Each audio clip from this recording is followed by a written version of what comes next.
नमस्कार, बहुत बहुत स्वागत है आप सभी का साधना प्लस न्यूज में। मैं हूं आपके साथ आदर्श तिवारी। शाम के 4 बज रहे हैं और वक्त मध्य प्रदेश छत्तीसगढ़ की खबरों का हो चला है। शुरुआत करते हैं हेडलाइंस के साथ।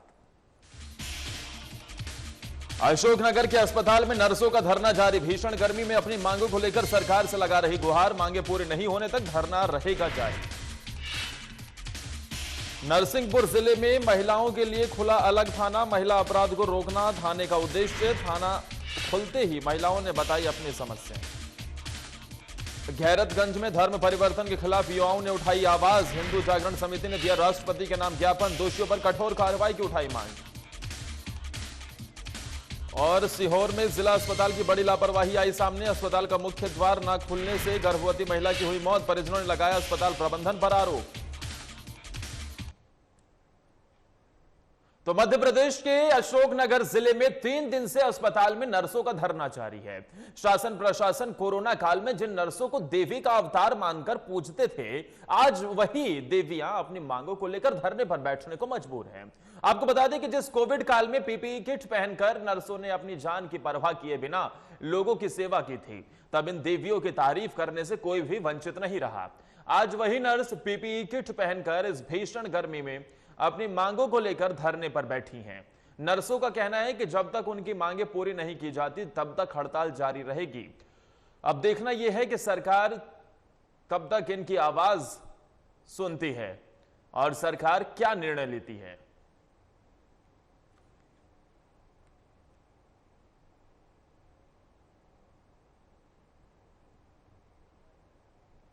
एसोसिएशन मध्य प्रदेश जिला अशोकनगर की तरफ से आज हमारा तीसरा दिन है और अनिश्चितकालीन हड़ताल पे हम नर्सेज सारा स्टाफ बैठा हुआ है, क्योंकि हमारी 12 सूत्रीय मांगे हैं जिन पर सरकार और जो प्रशासन है उसके ऊपर कोई भी इस पे कार्रवाई नहीं की जा रही है। हम चाहते हैं कि जो 12 सूत्रीय हमारी मांगे हैं उस पर हम लोगों का जिस तरीके से उन लोगों को सोचना चाहिए, हमारी मांगों को पूरा करना चाहिए। जैसे हमारी 12 सूत्रीय मांगों में से पहली मांग है कि हमें सेकंड ग्रेड देना चाहिए, पुरानी पेंशन योजना लागू करनी चाहिए। नरसिंहपुर जिले में महिलाओं के लिए अलग से थाना खोला गया है, जिसका उद्देश्य महिला अपराध पर रोक लगाना है। साथ ही महिला थाने के खुलने से महिलाएं अपनी समस्या आसानी से बता सकेंगी। कल 1 जुलाई को कोतवाली परिसर में अलग से महिला थाने का शुभारंभ किया गया। महिला थाने खुलते ही परेशान महिलाएं महिला थाना प्रभारी शिव कुमार तिवारी के पास आकर अपनी समस्याओं को खुलकर बताती और अपनी शिकायत दर्ज करवाती नजर आई।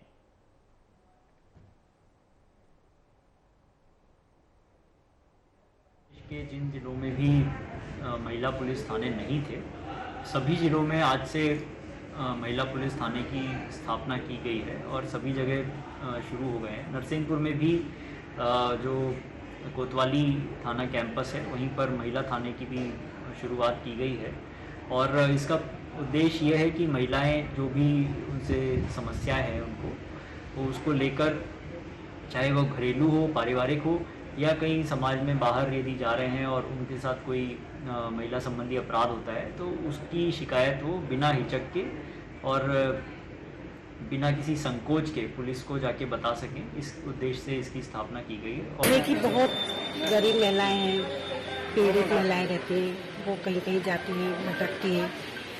महिला थाना खोलने का उद्देश्य यही है कि सारी महिलाएं यहाँ पर आएँ और आएंगी तो मैं कोशिश यही करूँगी कि उनको पूर्ण रूप से न्याय दिला सकूँ और उनको यहाँ वहाँ ज़्यादा भटकना ना पड़े। मैं अपना कार्य पूर्ण ईमानदारी से करूँगी। देश में जिस तरह लड़कियों का जबरन धर्म परिवर्तन कराया जा रहा है, काफी निंदनीय है। घटना है जम्मू कश्मीर की, जहां 2 सिख बालिकाओं का जबरन धर्म परिवर्तन करवाया गया है, जिसके विरोध में हिंदू जागरण समिति की थाना इकाई गैरतगंज ने राष्ट्रपति के नाम अनुविभागीय अधिकारी को ज्ञापन सौंपा है, जिसमें उन्होंने दोषियों पर कठोर कार्रवाई की मांग की है।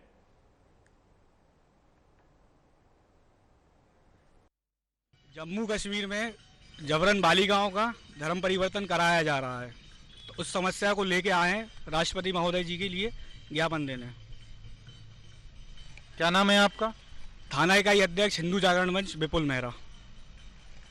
देखा आपने जैसा कि यहाँ लोग एकत्रित हुए हैं ज्ञापन देने के लिए।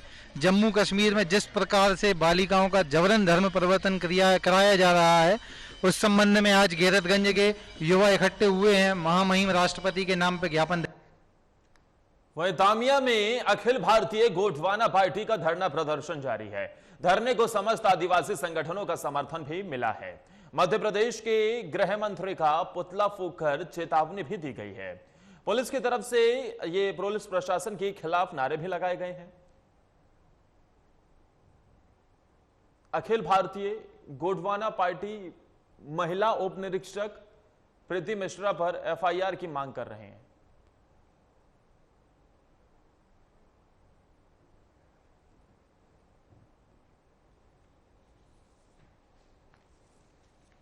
तो अखिल भारतीय गोंडवाना पार्टी का धरना प्रदर्शन जारी है। ये जो धरना प्रदर्शन किया गया है तामिया में किया गया है और समस्त आदिवासी संगठनों का समर्थन भी मिला है। इस मौके पर मध्य प्रदेश के गृह मंत्री का पुतला दहन कर चेतावनी भी दी गई। पुलिस प्रशासन के खिलाफ नारे भी लगाए जा रहे हैं। वहीं अखिल भारतीय गोंडवाना पार्टी महिला उप निरीक्षक प्रीति मिश्रा पर एफआईआर की मांग कर रहे हैं।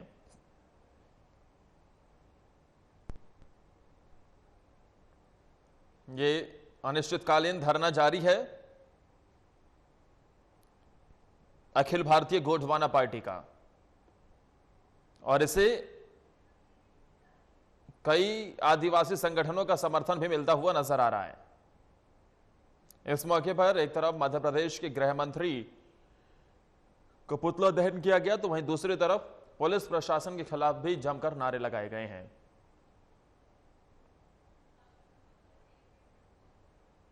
विरोध की तस्वीर हम आपको दिखा रहे हैं तामिया से, जहां पर अखिल भारतीय गोंडवाना पार्टी का धरना प्रदर्शन चल रहा है। अनिश्चितकालीन ये धरना है।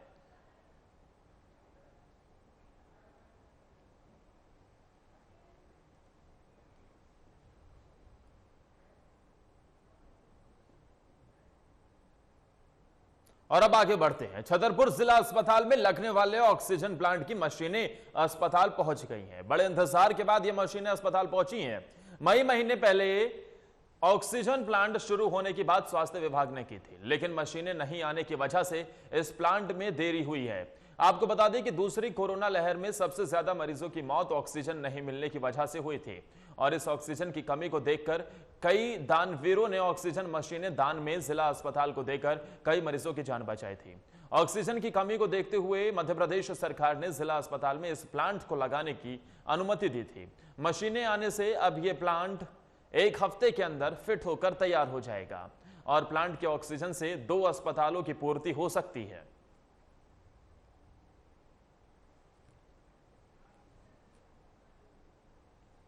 हुए 26 तारीख को निकले थे लेके प्लांट को और इधर कल आ गए थे दोपहर तक। तो अभी एक हफ्ता जैसा इधर और लगेगा बनाने में, इसको चालू करने में, पूरा चालू हो जाएगा। की प्रोसेस है, किस प्रकार से काम करेगा, क्या कुछ ऑक्सीजन देगा? काम तो सर अभी तो मानिए थोड़ा एक खोलना वोलना पड़ेगा, ये काफ़ी बड़ा है, इसके हिसाब से सब खोलना पड़ेगा। शेड इसका पॉलिश बना हुआ है ये, तो अभी आएगा लोग खोलेगा फिर हम लोग बनाएंगे इसको। मध्य प्रदेश के सीहोर जिले में जिला अस्पताल की बड़ी लापरवाही सामने आई है, जहां एक गर्भवती महिला दीपिका डिलीवरी के लिए अपने परिजनों के साथ अस्पताल पहुंची। अस्पताल का मुख्य द्वार बंद होने के कारण परिजनों ने तकरीबन 1 घंटे तक गेट खोलने के लिए वो महिला चिल्लाती रही, लेकिन कोई सुनने वाला नहीं था। प्रसूता की तरफ को देखकर परिजनों ने गेट पर चढ़कर किसी तरह गेट खुलवाया और अंदर मौजूद नर्सों को जब तक प्रसूता को दिखाते तब तक देर हो चुकी थी। प्रेग्नेंट दीपिका की मौत हो चुकी थी। घटना की जानकारी मिलते ही अस्पताल प्रबंधन ने शव को पोस्टमार्टम के लिए भेज दिया है। प्रसूता के परिजन जांच की मांग कर दोषियों पर कार्रवाई की मांग कर रहे हैं। रात को 1 बजे आए साहब, तो गेट एक बूंद भी नहीं खोला। नर्स से बोला, नर्स बोली कि सुबह 7 बजे गेट खुलेगा, इसके पहले कोई गेट नहीं खुलेगा। और जिसके बाद मैडम उनके पास गए तो मैडम बोलती है कि कोई इलाज का कोई काम नहीं है यहाँ पे। जिसके बाद इनसे बोला तो मतलब जच्चे बच्चे दोनों मतलब गेट के बाहर ही दम तोड़ दिया इन लोगों ने।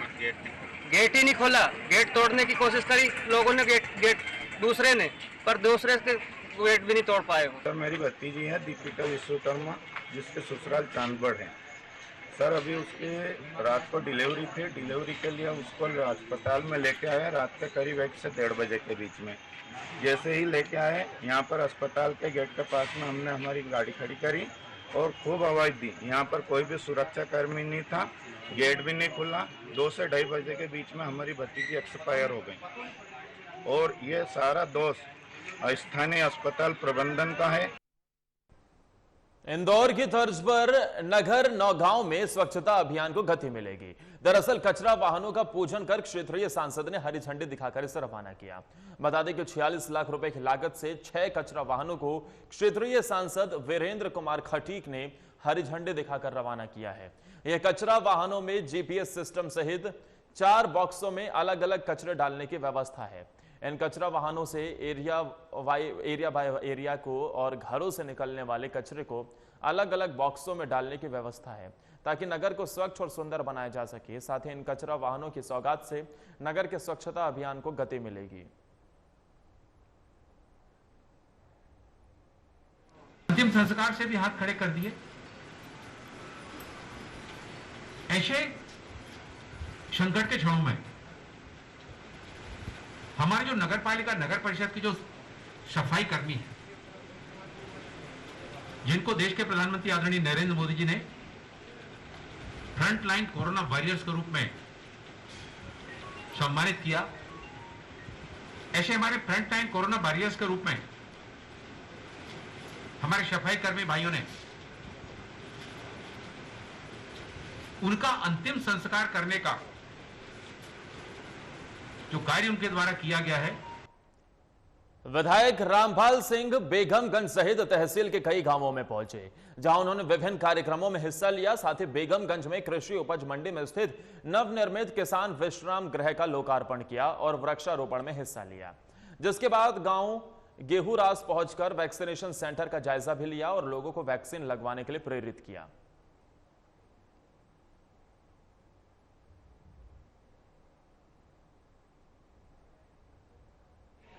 हाथ दौड़ से कार्यक्रम शुरू किया भोलेनाथ के दर्शन करके और गेहूँराज से पूरे इस पट्टी के गांव में भ्रमण किया, जिमरौली, कोनिया, मोहनिया से अनेक गांव का।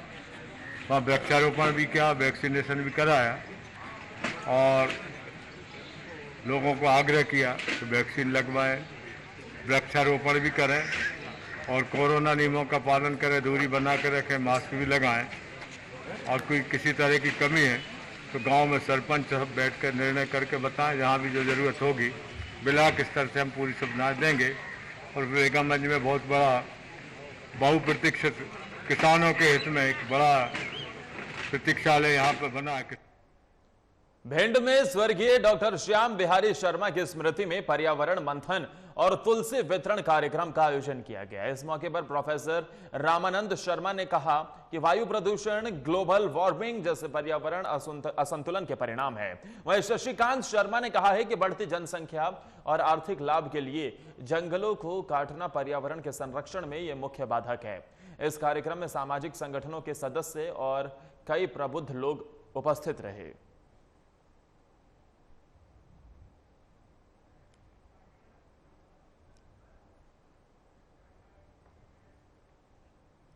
तो केसली के बीजेपी मंडल अध्यक्ष रामलखन सिंह का जन्मदिन पार्टी कार्यकर्ताओं ने वृक्षारोपण कर और अनौपचारिक बैठक कर मनाया। कार्यक्रम में पूर्व विधायक भानु राणा, जिला मंत्री प्रीति जैन, जिला कार्यकारिणी सदस्य देवेंद्र सिंह, विमलेश श्रीवास्तव, राजकुमार राय समेत कई कार्यकर्ता शामिल हुए।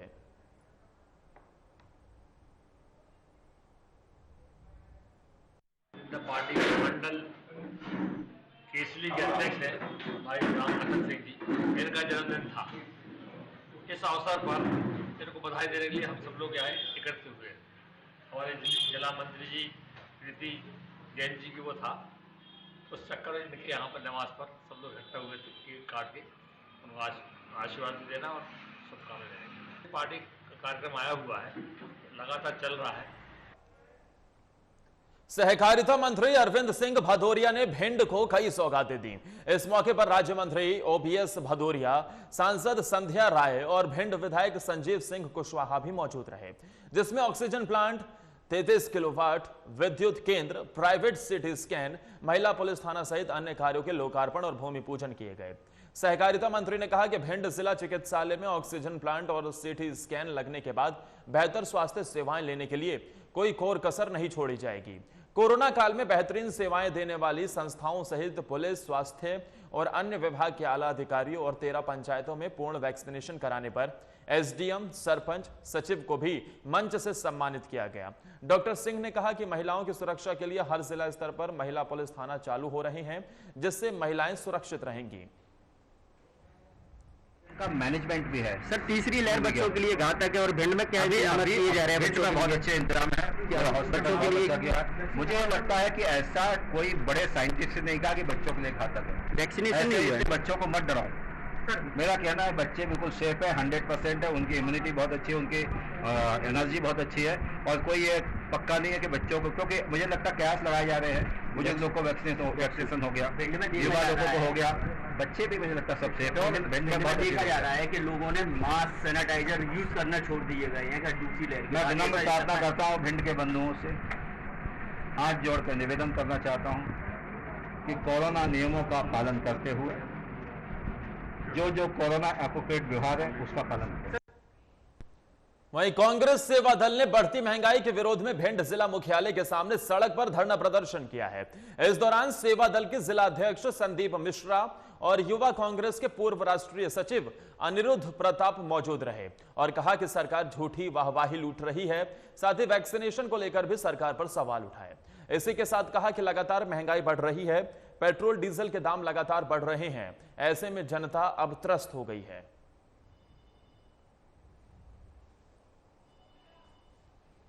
देश में बढ़ती महंगाई, डीजल पेट्रोल के मूल्यों में बढ़ती हुई वृद्धि, खाद्य सामग्री के बढ़ती हुई कीमतों और साथ में देश में फैलती हुई बेरोजगारी को लेके हम लोग मध्य प्रदेश कांग्रेस सेवा दल की कमेटी के आह्वान पर हर जिला स्तर पे, हर ब्लॉक स्तर पे धरने का आयोजन किया गया था। उसी आह्वान के तहत ये आज का धरना हम लोग दे रहे हैं। दो मंत्री आज यहाँ भिंड जिले में मौजूद हैं, सांसद भी यही हैं। ऐसे में अचानक कांग्रेस का जो प्रदर्शन है, क्या ये पहले से प्लान था या अचानक इन सब चीज़ों को देखते हैं? नहीं, कोई अचानक नहीं है। 28 जून से लेके 1 तारीख तक हम लोगों को समय दिया गया था मध्य प्रदेश कांग्रेस सेवा दल की तरफ से। महिला अपराधों को रोकने और अपराधियों पर लगाम कसने के उद्देश्य से रायसेन जिले के पहले महिला थाने का शुभारंभ किया गया है। लोक स्वास्थ्य और परिवार कल्याण मंत्री डॉक्टर प्रभुराम चौधरी ने फीता काटकर इसका उद्घाटन किया है। इस मौके पर जिले के तमाम वरिष्ठ अधिकारियों के साथ नगर के गणमान्य नागरिक मौजूद रहे। वहीं इस थाने की प्रथम महिला प्रभारी हेमलता मिश्रा को बनाया गया है, जो इससे पहले होशंगाबाद में पोस्टेड थी। कार्यक्रम में स्वास्थ्य मंत्री द्वारा डॉक्टर्स डे के उपलक्ष्य में जिले के वरिष्ठ डॉक्टर AK शर्मा और दिनेश खत्री का आभार व्यक्त किया गया। वहीं महिला थाना परिसर में स्वास्थ्य मंत्री, पुलिस अधीक्षक मोनिका शुक्ला और जिला कलेक्टर उमाशंकर भार्गव द्वारा संयुक्त रूप से वृक्षारोपण किया गया है। आज रायसेन में महिला थाने की स्थापना हुई है, जिससे महिलाओं की सुरक्षा के लिए अगर कोई महिलाओं पर अत्याचार करता है तो उसके लिए अलग से थाना यहाँ बनाया गया। उसकी शुभारंभ आज यहाँ पर किया गया। दूसरा, आज हमारा डॉक्टर्स डे भी है। भोपाल में भी माननीय मुख्यमंत्री जी की अध्यक्षता में हम लोगों ने डॉक्टरों को, माननीय मुख्यमंत्री जी ने उनको सम्मानित भी किया। सभी को ऑनलाइन सबको डॉक्टरों को जोड़ा, उनसे संवाद भी किया, क्योंकि इस कोरोना काल में डॉक्टर्स डे तो वैसे हर साल मनाया जाता था, लेकिन पिछले 2020 मार्च से जब कोविड आया उसमें ज़्यादा सेवाएं भी दी हैं। आज ही मैं एक दो अखबार में पढ़ रहा था, लिखा था कि कुछ पेशेंट ने कहा कि हमको तो नई जिंदगी डॉक्टर्स ने दी, तो सिर्फ इलाज ही नहीं किया, उनका मनोबल भी बढ़ाया, सिंबल भी बढ़ाया, क्योंकि ये एक ऐसी बीमारी थी जिसमें परिजनों को दूर रहना मतलब दूसरी बीमारियों में परिजन लोग आके सहयोग करते हैं, सब वो करते हैं, लेकिन इसमें कोविड में लोगों को दूर रखा गया कि जिससे कि संक्रमित और ना हो परिवार के लोगों को भी। हरदा में अब महिलाओं की शिकायत के लिए नया महिला थाना शुरू हो गया है। शासन ने महिलाओं की सुरक्षा को तवज्जो देते हुए प्रदेश में 42 महिला थानों के लिए 18 जून 2021 को नोटिफिकेशन जारी किया था। इससे पहले सभी थानों में महिला डेस्क संचालित थी। कोतवाली की महिला डेस्क को समाप्त कर कोतवाली में पदस्थ महिला स्टाफ की तैनाती महिला थाने में की गई है। कृषि विकास और किसान कल्याण मंत्री कमल पटेल ने हरदा में महिला सशक्तिकरण की दिशा में एक कदम बढ़ाते हुए महिला थाने का उद्घाटन किया है। मंत्री ने ऑनलाइन वर्चुअल कार्यक्रम में भोपाल से शामिल होकर उन्होंने कहा कि जिले में महिला थाने से जिले की मातृशक्ति बहनों और बेटियों की सुरक्षा में मदद मिलेगी।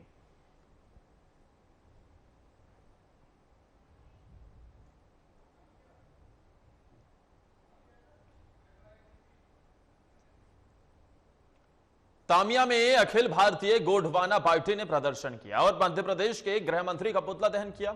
जिला अध्यक्ष झमकलाल सरेआम और ब्लॉक अध्यक्ष कलीराम कवरेती ने कहा कि धरने को लेकर आदिवासी समाज के समस्त संगठन का सहयोग मिल रहा है और सभी समर्थन करने धरना स्थल पर पहुंच रहे हैं। आदिवासी शादी समारोह में थाना प्रभारी द्वारा अपमान करने को लेकर सभी धरना दे रहे हैं और महिला थाना प्रभारी प्रीति मिश्रा पर कार्रवाई की मांग कर रहे हैं।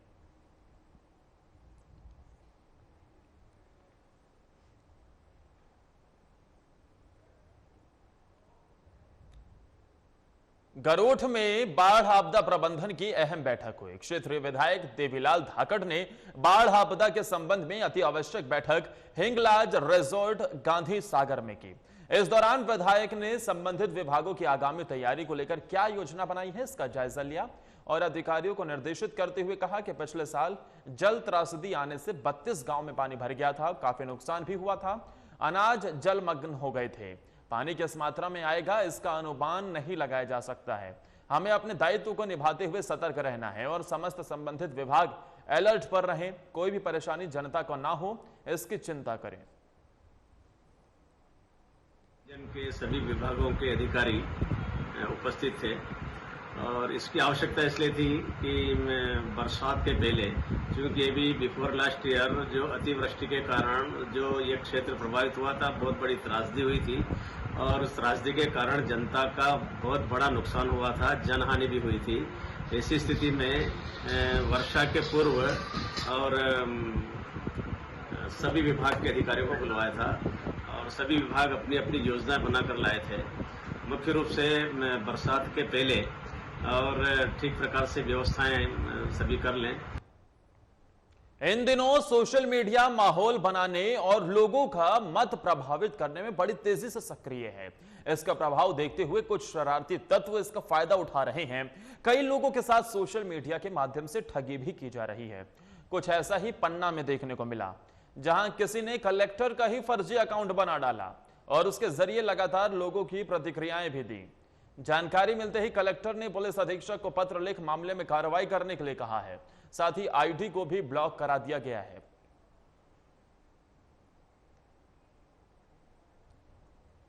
मुझे किसी ने मेरे से पूछा कि ये ट्विटर अकाउंट आपका असली है कि नहीं है, तो मैं जब उसको देखा मैंने देखा कि उसका कलेक्टर पन्ना का जो ट्विटर अकाउंट का पेज है उसको कॉपी किया था, लेकिन उसका जो एड्रेस था एड्रेस डिफरेंट था।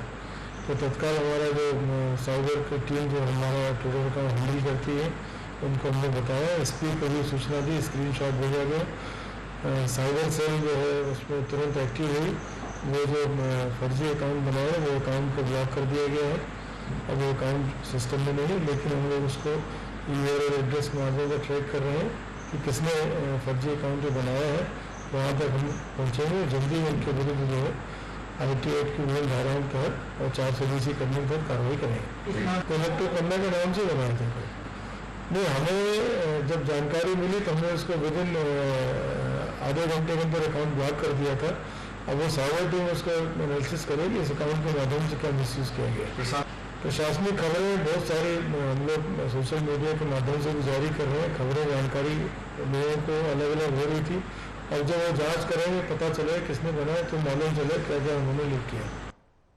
जहां सरकार एक और कोरोना वायरस से बचाव के लिए वैक्सीन लगवाने के लिए लोगों को समझा रही है, तो वहीं दूसरी ओर टीकमगढ़ में लापरवाही का मामला सामने आया है, जहां जिला अस्पताल के पीछे नर्सिंग ट्रेनिंग सेंटर को भी कोविड वैक्सीन सेंटर बनाया गया था, लेकिन पर्याप्त मात्रा में वैक्सीन के डोज नहीं होने के कारण लोगों को बिना वैक्सीन लगवाए ही लौटना पड़ रहा है। और इसी के साथ इस बुलेटिन में फिलहाल के लिए इतना ही। लगातार खबरों के लिए आप बने रहिए साधना प्लस न्यूज के साथ।